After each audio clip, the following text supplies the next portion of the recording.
Hi everyone, my name is Connor. I'm the cellist of the Juilliard String Quartet. Thank you so much for coming today. We will be playing the fourth movement and the final movement of the Mendelssohn String Quartet No. 1, Opus 12 in E-flat major. This is our wonderful violist, Natalie Loughran. This is Valerie Kim, our second and first violinist. They switch around sometimes. And this is Randall Goosby. And we hope you enjoy. Thank you.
Bravo.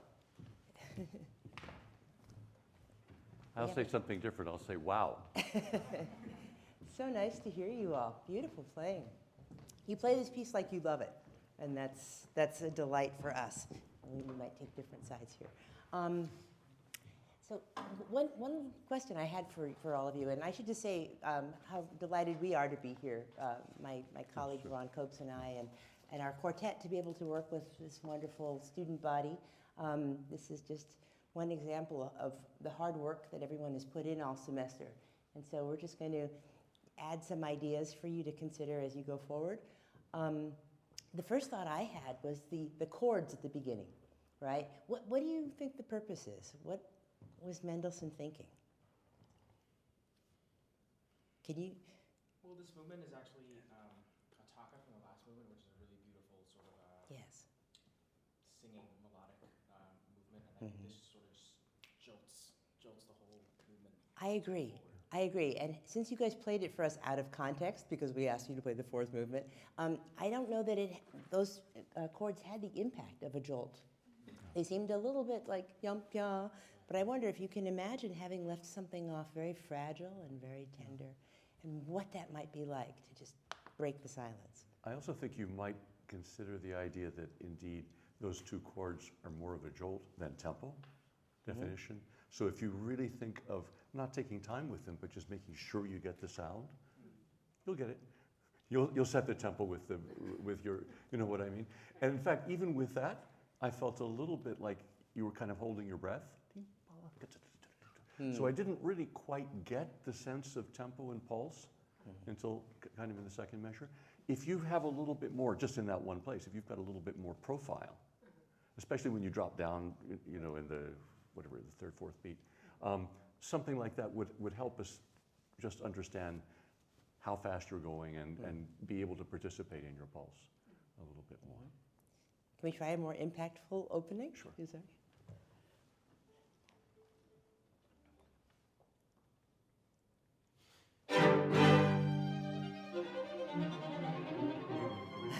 And that changes everything that comes afterwards, doesn't it?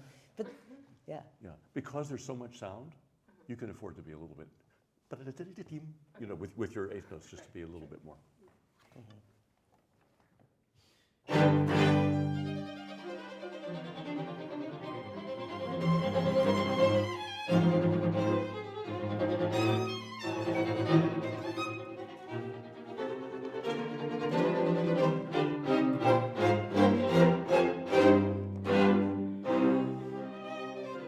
Yeah, good. Okay. Yeah, Great. exactly. Beautiful. I wondered a little bit, and it's a little bit hard for me to tell, whether in your playing it a little bit bigger, it sounded forte. Okay. You know what I mean? In other words, the character of the stroke and everything became more, just harder. You in mean a the way. triplets? And I think you can probably play that loud, but just make us believe that it's a little bit softer and make us believe that it's more, more tossed off, perhaps. Yeah, I wonder sometimes as you were playing that you had decided on certain lengths for notes, and that it felt to me a little bit like that's what we were hearing, is your decision on how long those notes were going to be. Instead of feeling somehow that you've got more vocabulary that you can use just in terms of lengths. I'm mainly talking about longer notes, I mean quarter notes or something like that. That to reflect more what your harmonic language is, what's happening there, sometimes they felt a little bit like a succession of chords instead of really a succession of harmonies. Could we try something? Could you start right in measure 11, but about this tempo? Tom, bum, bum, bum, bum, beam, and tell me the story. Let me hear the harmonic progression.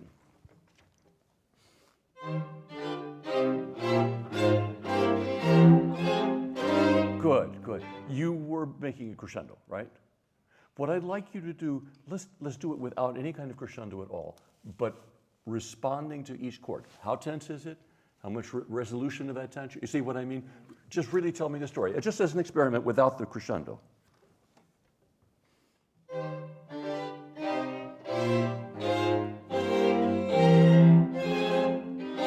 Good. Did you notice you made a crescendo? And because it is, it has built into the harmonic language something of a crescendo. But this also had, what I would say is it wasn't a monotonic crescendo. It wasn't every instant louder than the last. So it felt a little bit more convincing to us as the reason that you would make a crescendo is because the words that you're saying are increasing in intensity. Can we do it once again, same tempo?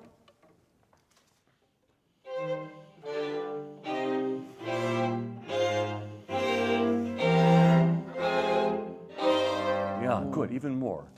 I'm hearing it even more. You understand what I mean by that? And by looking at harmonic sequences like that and playing them slowly, really rehearsing them slowly, not in order to get them better in tune, although we always do that as well, but in order to really hear what's happening in terms of that the tension of the harmonies, the kind of what I would call a story behind those harmonies. Can I just add one thing to that? As you're doing these chords slowly, it's wonderful to feel how dense they are and how rich. I think the contrary motion between the outer voices is a big part of that profile you're talking about. So I think you can invest more and more as you descend. Can we try that? So you really, everyone has a very agenda-driven sort of direction. Deeper and deeper and further.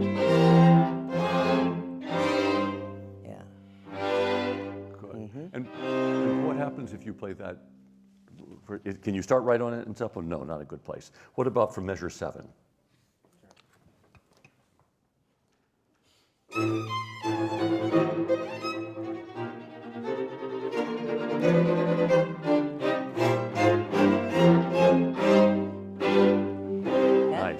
Nice. Good. Really nice. I just wanted to ask you guys a question about the overall temperament, or temperature of this music so far. What do you think Mendelssohn is up to, and what are you trying to convey to the rest of us? You have some adjectives that might... Fiery, maybe. Fiery, Stormy. Impassioned.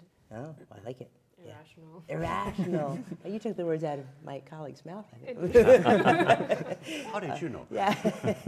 Yeah, there's kind of a wildness. I imagine somebody who's really, you said anguish, somebody said anguish, No, never once said English. Okay, I'm thinking You did. English, Yeah. but yeah, I mean, I think there's a bit of that sort of slightly on the edge of sanity kind of feeling to this.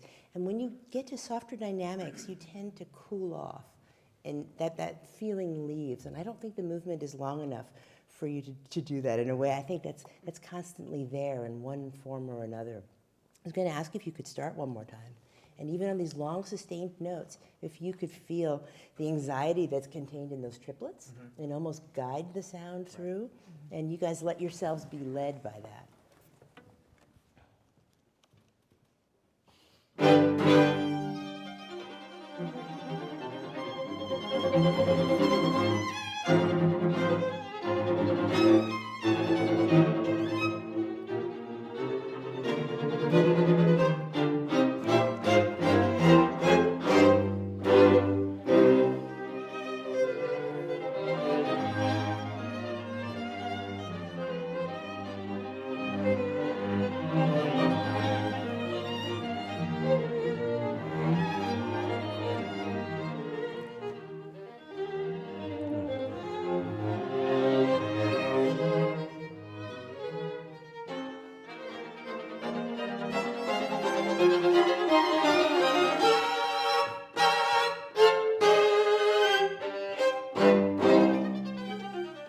Good, beautiful, beautiful. Every once in a while, when you were playing it through, I was feeling, Randall, you release in a very, very beautiful way.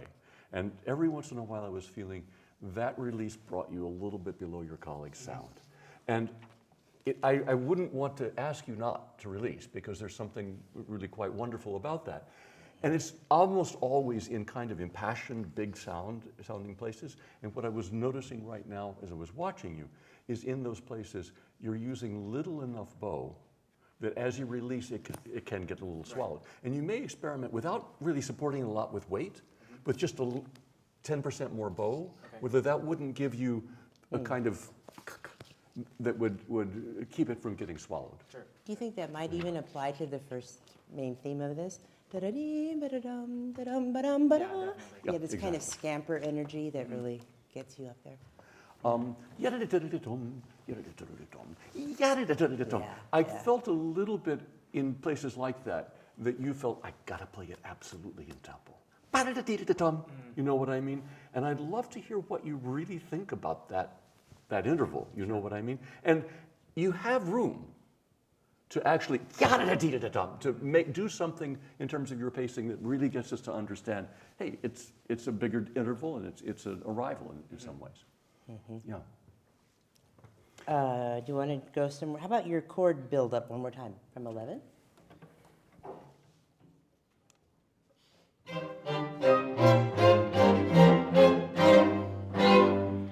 Actually, just because it talks about, Mary, this is what I was just mentioning. Of those chords, is one of them longer? No. No, none of them are written longer.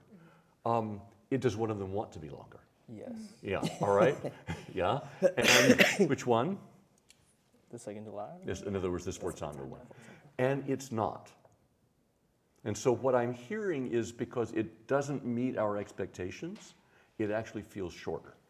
So I hear yum bump rup bum ba. It has a little bit of an abrupt quality to it. Now, you don't want it to be anything other than a quarter note, right? But you might help us understand yum bum, that yum bum ba has a little bit more emphasis if it's not quite so virtuously the same length as the others. Once again, can we do from the chords?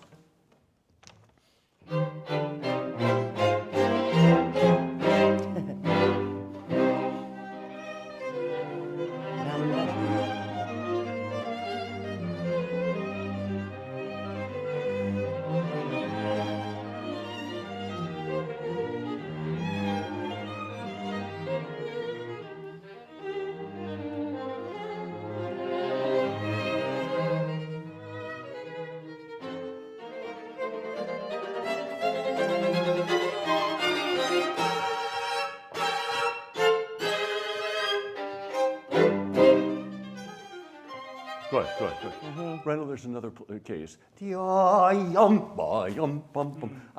barely hear it. I mean, I can tell that it's there, but just, I think you can afford to be slightly longer than your colleagues, just in order for the melodic note to just sort of soar over things. Yeah, good. At 35, let's see, you start your ba-ba-ba-ba-ba-bum. Yeah, I think that's one of those places where you can stay in a heightened state. Okay. I realize there's a big cadence right there, but I would, no, we're not going to drop this ball. The energy has to stay up. Okay, yeah, that makes sense. Okay, so if everybody's sort of eager off the rests, it'll give you that sense. Oh, and I was thinking when you were playing about repetition, how Mendelssohn uses it. Often you have chord, the same chord goes on, and there's a kind of obsessive insistence about it. Sometimes that can build, and in terms of intensity, and take us to a more climactic moment. And sometimes you'll see later, those repeated notes kind of serve as transitions into something more peaceful. So I thought maybe there's a way to wrap your heads around that and add it as an extra, weapon, operatic weapon, if you will. Can we start somewhere around there, or did you want to try something? I wanted to try something, but go ahead and do that, and Okay. and then I can go back to that. Yeah, can we get into 35? Maybe from that rising, how about 28 and a half? It's Okay, sforzando. if we're going to start there, can we do it once starting 28 and a half, but under tempo? Good. And in particular, Randall, tell me how you feel that crescendo working. This is a place where I heard you guys getting louder.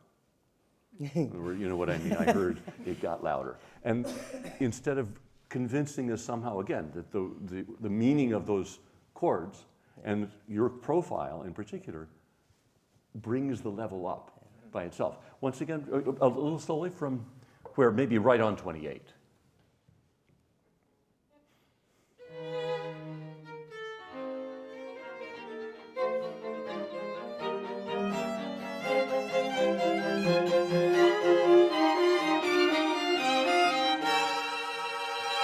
Good, good, good. Let me just ask you, where does the melody go? You have it very clearly, Randall, for the first two measures, right? Mm-hmm. Then where does it go? Valerie takes it from me in 31. You mean when he gets to his dotted quarters? Right. Oh, that goes to the G. I'd like to convince you that you have it. I thought you were talking about the... Right, I'm not quite hearing you all the way through. And I wouldn't play less, Valerie, because, I mean, what you're doing obviously is imitative and it needs to really stick out. But I wouldn't let her take it over easily. Okay. I would make sure that there's something quite hot about that the high line. Is it worth talking about melody? I mean, often we think of melody as something, lovely and shapely and featured, maybe in an aria-like way. But I think often with these great composers, melody really is like the thematic interest, right? And so sometimes we end up with what might seem like just rhythmic entities, but they are melodic, and we have to serve them all the way through. Yeah. Would you mind doing that once again in a slower tempo?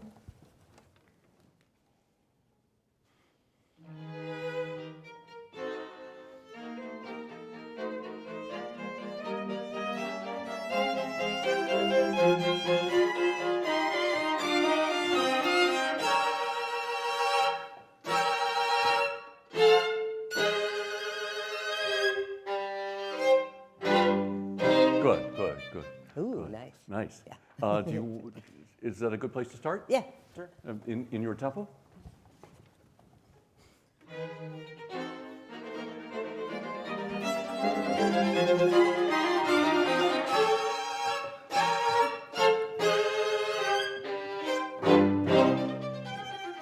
Fantastic. I'm sorry to stop you. Could you do it one more time? And the sforzando in the middle of 28?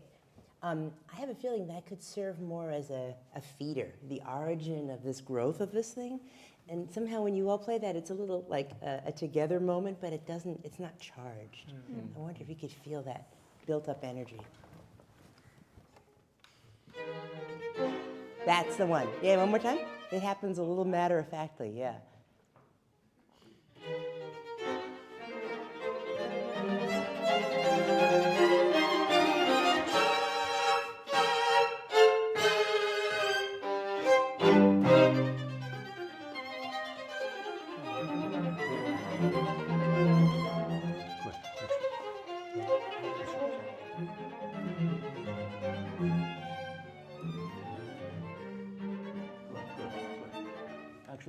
love to jump, just from a time point of view. We'd love to jump to 65, is it? In fact, why don't we do from 56, 57, 58, 59 and get into that?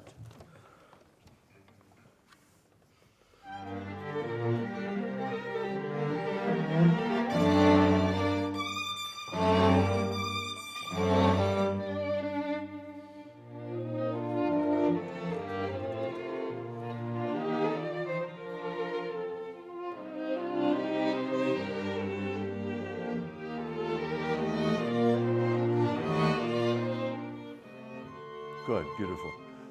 I love this sound. It's wonderful and it's very, very attractive, and it really gets our attention. I'm not as convinced by how it fits into this quartet. You know what I mean? And I'm wondering, right now it feels a little bit, oh, we've heard this sound. We've heard this sound in that other stuff that you were doing. And I'm wondering, how can you get in the speed of the vibrato, in the sense of horizontal quality, how can you get something that convinces us, hey, this is the B music. Yes, it's intense. Yes, it's got an undercurrent. You see what I mean? But something that more clearly says, but it's not the same sound. Can we start right on that? And in particularly, really paying attention to the vibrato.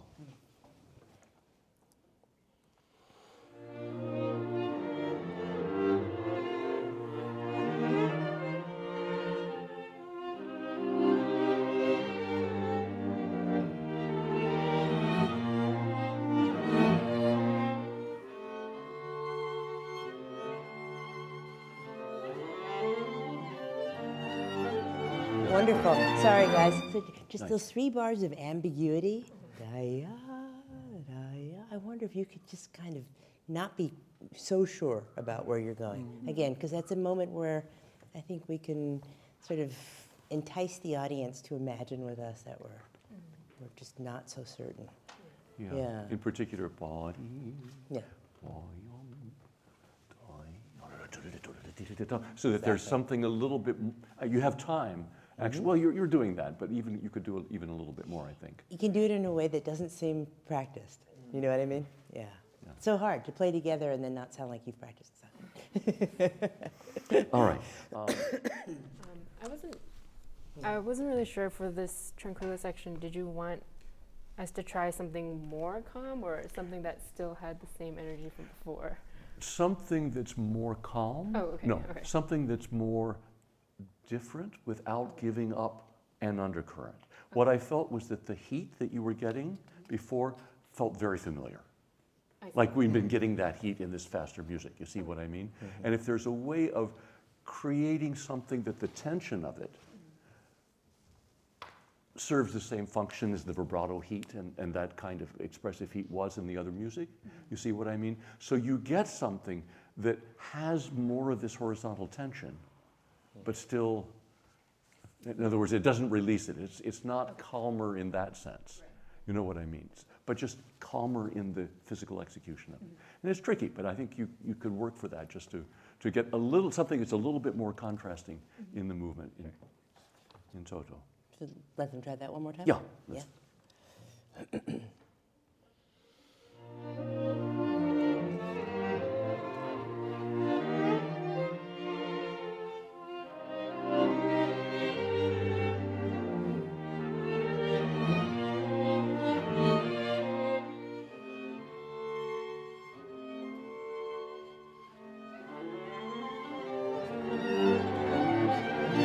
Good, excellent.